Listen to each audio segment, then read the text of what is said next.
বদনচন্দ্ৰ অৰ্থাৎ পিয়লিৰ পিতৃৰ ঘৰ আছিল গেলেকীত। তাত তেওঁৰ বৰবাৰী নামে বাসস্থান এখন আছিল। তাত এখন বৃহৎ বাৰী আছিল। ভিতৰত আছিল আহল বহল দীঘল পুখুৰী। সেই পুখুৰীৰ পাৰতে বদনচন্দ্ৰই পূজা পাতল কৰিবলৈ বিষ্ণুদৌল নিৰ্মাণ কৰিছিল। কিন্তু পিছত মানসকল আহিল, অসম ছাৰখাৰ কৰিলে। এদিন কি হৈছিল, ৰাজমাৱে পিয়লি ফুকনক মাতি নিছিল। মাতি নি বুদ্ধি কৰি ৰাজমাৱে পিয়লি ফুকনৰ মুখেৰে উলিয়াই লৈছিল বদনচন্দ্ৰই পিন্ধি থকা অৰা মাদলিটোৰ কথা।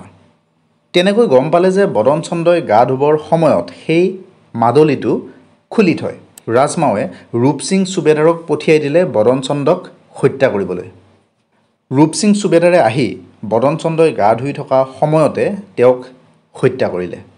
বদনচন্দ্ৰৰ মৃত্যুৰ পিছত সেই দলবাৰী এদিন হাবিয়ে আৱৰি ধৰিলে আৰু সেই আৱৰি ধৰা দলবাৰীতে পিয়লি ফুকনে বিদ্ৰোহী সংগঠনৰ নতুন শিবিৰ পাতিলে আৰু কি কৰে, দেশ উদ্ধাৰৰ বাবে কাম কাজ আগবঢ়ায় তাৰ পৰাই।